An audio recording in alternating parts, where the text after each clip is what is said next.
turn in your Bibles to John chapter 6. John 6, and we're going to read verses 51 through 58.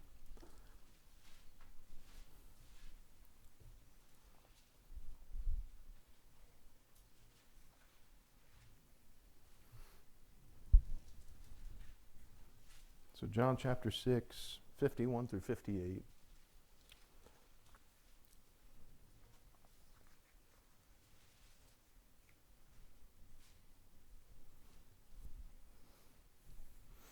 Okay. All right, starting with verse 51. It says, I am the living bread which came down from heaven. If any man eat of this bread, he shall live forever. And the bread that I will give is my flesh, which I will give for the life of the world. The Jews therefore strove among themselves, saying, How can this man give us his flesh to eat? Then Jesus said unto them, Verily, verily, I say unto you, except ye eat the flesh of the Son of Man and drink his blood, ye have no life in you. Whoso eateth my flesh and drinketh my blood hath eternal life, and I will raise him up at the last day. For my flesh is meat indeed, and my blood is drink indeed. He that eateth my flesh and drinketh my blood dwelleth in me, and I in him. As the living Father hath sent me, I live by the Father. So he that eateth me, even he shall live by me. This is that bread which came down from heaven, not as your fathers did eat manna and are dead. He that eateth of this bread shall live forever. Okay, give me a second here. That wasn't discreet, huh, at all.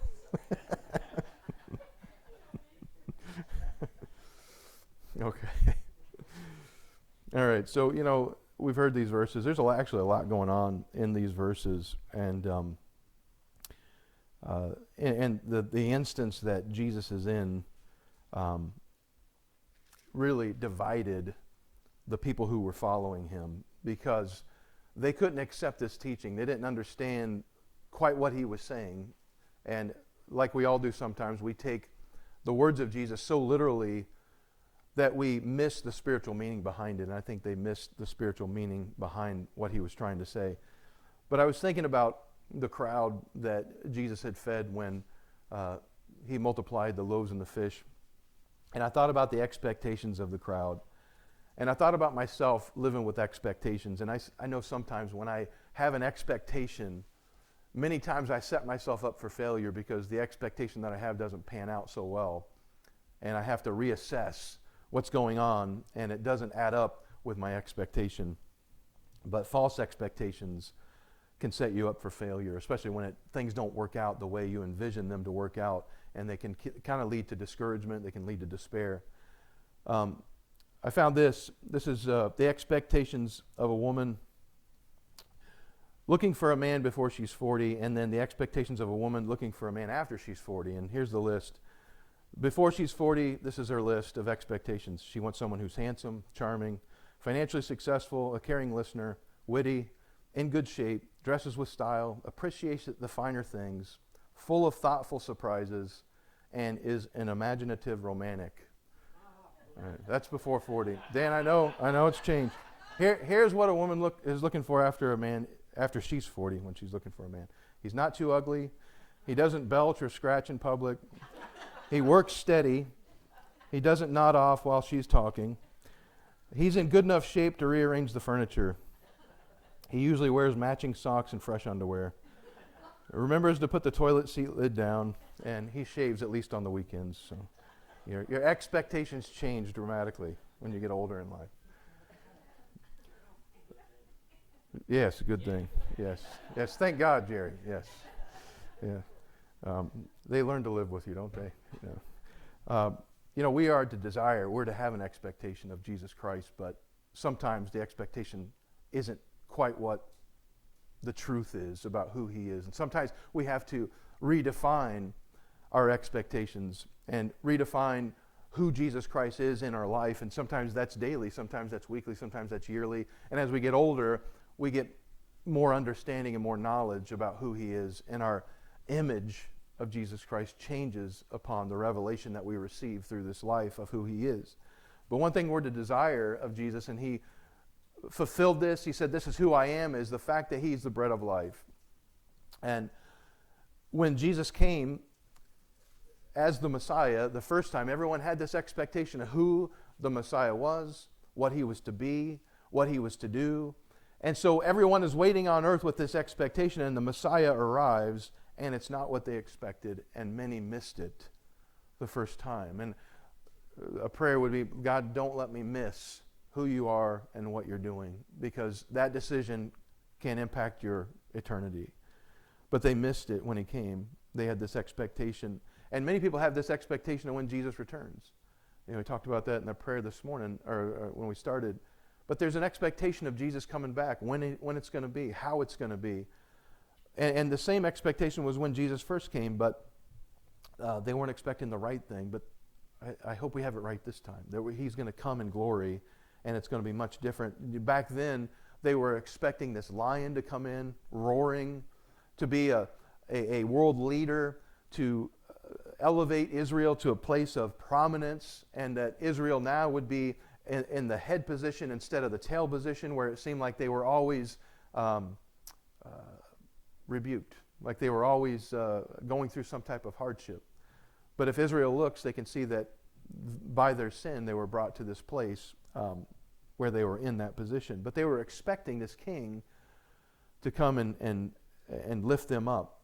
And the problem was, is Israel had this history of desiring the wrong thing. You and I probably, if we look back, have a history of desiring the wrong thing and wanting the wrong thing. Many times I've been in prayer and I'm demanding of God something in prayer. I'm yearning in prayer about something that I want so badly, and I don't receive it. And I say, well, God, why didn't I receive it? And when I wait, I understand the reason why I didn't receive it is he didn't want the situation to change, but he wanted me to change in the situation, and I don't see that most of the times. So expectations can get us in trouble. Israel is asking for a king like Saul, but what they got was a king like David. And it wasn't the king like David where David was mighty in battle, he was a warrior, but it was a king like David where he started out as a gentle, meek shepherd. And so when Jesus comes to earth the first time, that's the king that they received, but it's not the king that they wanted. And so Jesus comes, he's meek, and he's mild, he's loving, he's all powerful, but it's power that's contained and restrained within himself. But that's not what they want. And many times that's not what we want. You know, if I have to be honest with myself, I want power that's displayed. I want power that everyone can see. I want power that knocks people flat. You know, that's the power that you want. But Jesus came with a power that was restrained. You know, the Israelites wanted him to rescue them from their life. But Jesus didn't come for that. He came to rescue them from the death that they were already in, and they didn't even know it. So he's trying to save them, but they didn't know they needed saved. Everyone was expecting a throne, but what they got was a cross. Everyone was looking for strength displayed, but they came and they saw Jesus meek and mild. They were expecting a strong tree, but they got a little kernel of wheat. That's all they got. And it didn't look like much. And so many pass over the image of Jesus because it looks too weak for them. And it doesn't make sense to the human mind that Jesus would come in this way. This certainly isn't the King of Kings and the Lord of Lords, but this is how he came. In John 12:24, it says this. It says, I assure you, and most solemnly say to you, unless a grain of wheat falls into the earth and dies, it remains alone, just one grain, never more. But if it dies, it produces much grain and yields a harvest. So we know that in order to have greatness, you have to have death. In order to have victory and glory, you have to go through a process of dying. As Jesus died, he was a seed, but that seed cultivated a harvest. We struggle so hard trying to get life. You know, we enjoy life, we live life, and we think that is life. But Jesus says it's something different, that true life is found in death. And you know, my family, myself, you go through some of these struggles and you go through some of these pains and you think, Lord, how am I going to deal with this? How am I going to overcome this? But when you realize that Jesus Christ is with you in the middle of those pains and struggles and trials, you understand that there's life in the midst of all of that that's going on. That we look for life out there that seems vibrant, that seems strong, that seems like it would satisfy a craving or a desire that pampers us, but there's no life in that life. And then we find out through the struggles, the pains, the toils, the trials, the things that you're bearing with people when they're going through some problem, that you find life in the midst of that, because in that you see God working in such a greater way than you do when you try to pamper yourself. And so it's almost the opposite of what we expect. And we say, God, where are you? God, where are you? I'm going through this. As if we expect him to be so far out somewhere as we're experiencing this pain and this sorrow. But when we step back and we wait and we listen for the answer, what we hear is, I'm right there with you as you're going through the struggle and the pain. I heard someone say the other day, I got to remember now. He said, God will never, wait, what did he say? He said, God will hurt you, but he'll never harm you. And I thought that was pretty good. There's a lot to that. And he never pamper you. Unfortunately. Luke 9:24, it says this, for whosoever will save his life shall lose it, but whosoever will lose his life for my sake, the same shall save it. The same shall save it. There's so many things in this world that bring about blessing in life. But if we look on the exterior, we would never choose that thing to think that it's going to bring us blessing. Because when we would pick the thing that isn't a hardship. We would pick the thing that doesn't expend from our wallets. We would pick the thing that doesn't cause us tears. Those are the things that we would pick, and we say, Lord, certainly this is a blessing, but God sticks you with something that makes you cry, that pains you to your soul, that hurts your heart. And you think, where are you, God? And he says, I'm right here because I'm pulling you out of where you were, and I'm going to grow you through this process. As you're crying and you're in pain and you're holding your heart, I'm going to change you into the image of my Son, and I'm going to bring blessing to you. And then when you get through it, you understand because you've been through it and you see the end from the beginning, and you understand there was a means and there was an end that ended in you being closer to him and receiving the true blessing that only comes from that you get no other way. But I don't want to go through that process, Lord. But there's no other way. I don't want to go through the cross, Lord, but there's no other way. Life is found in death. I think about Gideon, and we've had him at our house for going on a month now. And it's hard sometimes, because you have a new life, and there's responsibilities and things like that we take care of, and we're a family that's always on the go. We've got so much going on, and I thought, how are we going to do it? But I couldn't imagine not, because it's been such a blessing. And sometimes the hardest things are the biggest blessings, but we have to see them and look for them. But life is found in death of yourself. But the world doesn't understand this. They just want life without death. They are so focused on life without death. Death to them doesn't look good. It doesn't smell good. It doesn't portray well. But they just want this life. But what they end up getting is no life at all. And they end up getting death. Whoever will save his life will lose it, but whoever will lose his life for my sake, the same shall save it. I realize there's something that you just don't get around here. And, because I try to get one, and I have a hard time getting one around here, but it's a builder. You can never find a builder. And I know we talked to you about this. And you can never find someone to accomplish a task for you around here. You might find somebody, and they might tell you, yeah, but they never show up. And then you're constantly finding a builder. I don't know what it is, but you just can't find one. And what's worse is when you find a builder and you say, well, you'll do the job for me, but you won't give me an estimate. You're just going to do it time and material. And then it's all open-ended. And then you realize that when the builder does come, that he may be at your house forever because he knows he's on your dime, that there's no estimate of what the project's going to be. There's no vision to say, okay, this is what I think it's going to cost, and I'm going to try to stay within the confines of the cost. So the project, if you're on T&M, runs a little longer, and it's more than you bargained for. And the best thing you can do is say, I really need an estimate. Before you do this work, I really need an estimate. I got to get an idea of what this project's going to cost me, because I got $2,000 in my pocket, and that's all I got. We got to know ahead of time. But the problem with the true Christian walk is many people don't understand what the cost is when they run to the cross. They don't understand that it's not roses and cherries all the time. That there's a cost that you have to take into consideration. And as you go to this walk, and the walk seems to, at times to get more difficult, we see many people turning away. We see many people leaving the church saying, well, maybe that's not for me. Especially when you share the truth with them. A lot of them will be like, well, that's not the Christianity I signed up for. I signed up for the singing, jumping, shouting Christianity. Not the hardship, trial, stretching, hurting, pain Christianity. But that's no Christianity at all. That's just a false Christianity. But Luke 14:28 through 33, it says this. It says, for which of you, intending to build a tower, sitteth not down first, and counteth the cost, whether he have sufficient to finish it?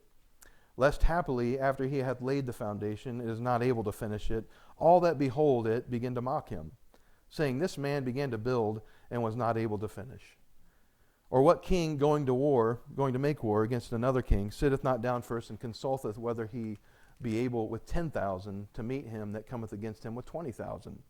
Or else, while the other is yet a great way off, he sendeth an ambassador or ambassage, and desireth conditions of peace. So likewise, whosoever he be of you that forsaketh not all that he hath, cannot be my disciple.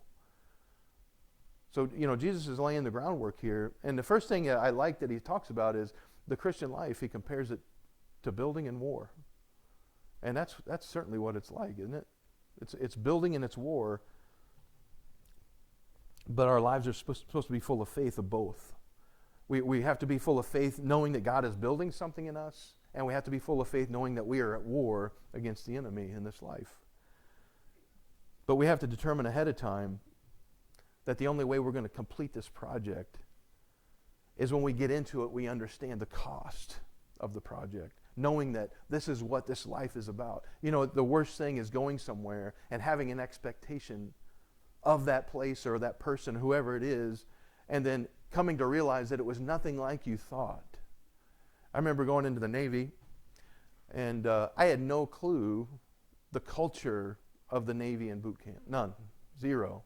And I was a Midwestern kid who liked to get in trouble, joke a lot. I didn't like rules. So when I joined the Navy, I had no idea. I thought, well, it's only 8 weeks, man. I'm going to skate through this, and it's going to be great. And I got in, and the first thing I heard was someone screaming at my face. They were banging on the garbage can. They rolled the garbage can down the thing after I had been asleep for probably 35 minutes. And so I didn't get any sleep at all, and that was the point. And my whole world came crashing down because the expectation was never defined properly in my mind. And I was ready to quit. I was like, I don't want to do this. This isn't matching my preference and my comfort. And I think I'm going to get out. And many kids did get out. They were like, I'm done, I'm going home. And what was horrible was they'd say that, and they, okay, yep, we're going to get you out. And we'll take you right over here to Building B. And you're going to wait in Building B for 10 weeks while your shipmates are going through, and they're done in 8 weeks. So you might think it's great, but you're still waiting. But I had the wrong expectation of what this was going to be like. And I stuck with it.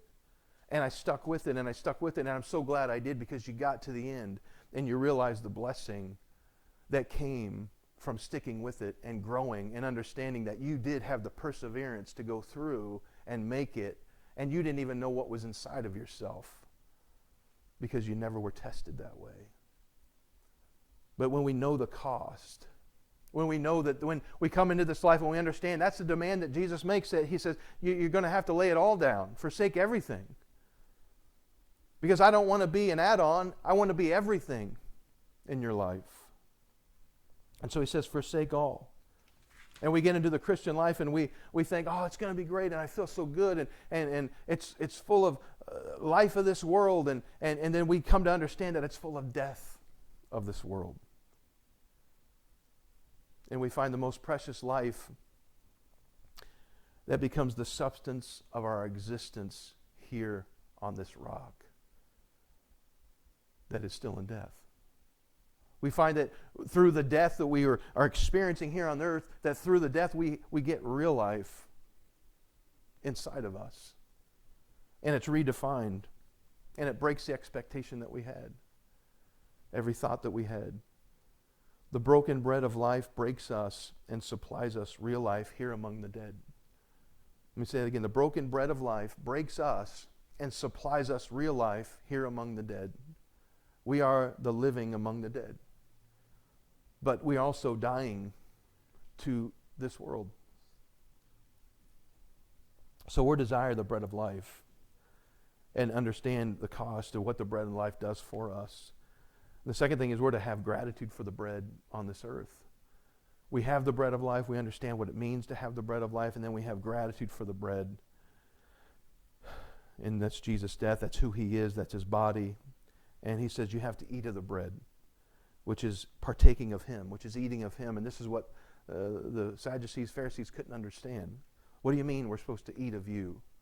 You know, they didn't want a Messiah that was God himself. They wanted a Messiah they could just stick next to them and he would do what they wanted him to do. But he's God, and you don't tell God what to do. And you have to partake of him to have life. If we don't partake of him, we don't have life inside of us that translates to the kingdom of God. It's not that just Jesus becomes the bread of life and he sits on the side of the plate, kind of like a garnish, you know, when you go somewhere and you get that little, what is that thing? Parsley on the side, yeah. And you get it in your teeth, and it's never a good situation. Yes. Dan's a cook. He carries garnish with him wherever he goes. Yes, you never know. Emergencies. That's right. That's right. Little mint. You know, the bread was never meant to be on the side of the plate, ever. And, you know, to us, bread is one of those things that's a complement to the meal, isn't it? It's on the side. Nick loves bread. I know everyone knows that.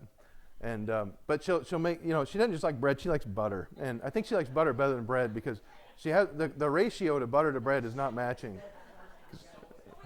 Normally the way you do it is you take 2 sticks and you put it in a cup of butter, and then you have a little piece of bread about this big, and you throw the butter or the bread in the butter, and then you let it sop in there, and then you take it out, and there's really not much bread left. It's just like a big thing of butter. Right? Yes. Yeah. Yeah. And I was 110 before I met her, and look at me now. I've accomplished so much. But bread was always on the side, you know. In our society, that's the way it works. You know, you get the main course, and then you get the bread on the side. And, you know, as you're tearing into your steak, you know, and I think that's what happens on the earth. You know, you tear into the steak. You know, you want something that that feels good, that it tastes good, that you know, it runs down your jowls, as my father-in-law says.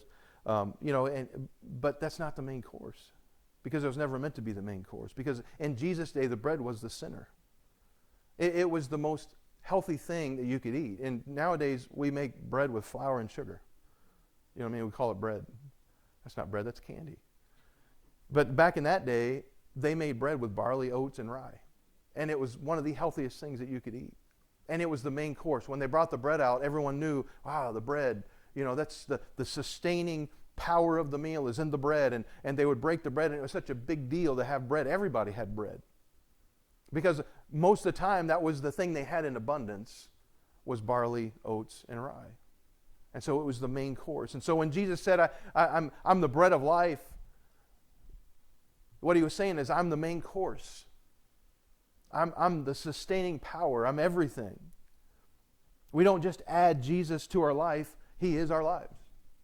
And so many people want to come and they want to put the bread of life on the side of the plate and just have that little garnish and say, I'm adding Jesus to my life. But Jesus says, I'll never be added to your life because I have to become your life. You have to eat of me. Thankfulness comes when we understand all that he is and that he is all. When the crowds came to Jesus in John 6, And you got to understand, Jesus performs these miracles. And in that day, I did a sermon once on the crowds. And I talked about how, you have Jesus, who is the King of Kings, the Lord of Lords. He's the Messiah. A lot of people recognized him then. And if they didn't recognize the Messiah, what they did recognize was the fact that he worked miracles, and that miracle was right before your eyes. You didn't take too much faith when you saw the miracle happen right in front of your eyes and you understood that something special is going on here.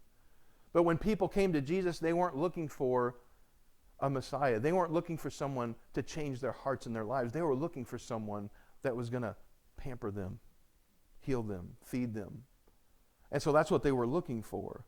They thought they needed physical nourishment, and that's all they wanted Jesus for. Many times people come to Jesus, and all they want is, Jesus, heal me, feed me, take care of me. But Jesus said, I'm not interested in that. Because I gave you 2 hands to work, and I'll supply. I gave you the ability to do certain things, but I'll supply. I'll supply, but I want you to work. But what he is saying is, I'm going to fulfill something so much deeper than that physical need. And I'm not saying Jesus doesn't heal, because I know he has. I've seen it. But he's so much more concerned with a deeper need that we have. He's more concerned with spiritual fulfillment than he is with physical nourishment. And many times we get hung up on the physical now need. Lord, this is what I need now. Father, I need this now. I can't take this. Lord, I'm in grief. I can't take it. I need this now. I need you to meet this need now. And he's like, but I'm worried about your spiritual fulfillment here. And I'm asking you to go through this so you have that when you get here. And I'm growing you, and I'm stretching you, and I'm changing you. And though you can't see it, because you are looking at me through tears and grief, trust me that I'm bringing you to that place. We forget that Jesus is accomplishing this spiritual, eternal need in our lives. That's the bread we need to be thankful for. And we're thankful for spiritual nourishment, physical nourishment, I mean. We're thankful for that. I mean, every time you eat, it is provided by the Lord. So we thank God for that, but we understand that that is just a means to sustain us while he is working on us for a spiritual fulfillment.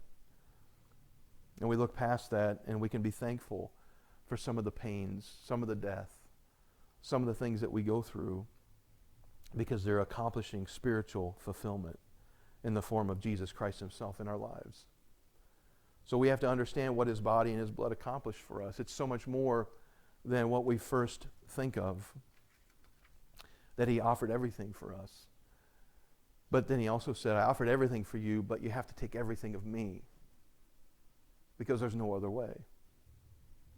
My wife says I'm all or nothing sometimes. But, that's the way it works with Jesus Christ. It's all or nothing. And that means I'm going to go home and gorge on a couple pizzas because it's all or nothing. But we take the Lord's Supper this morning.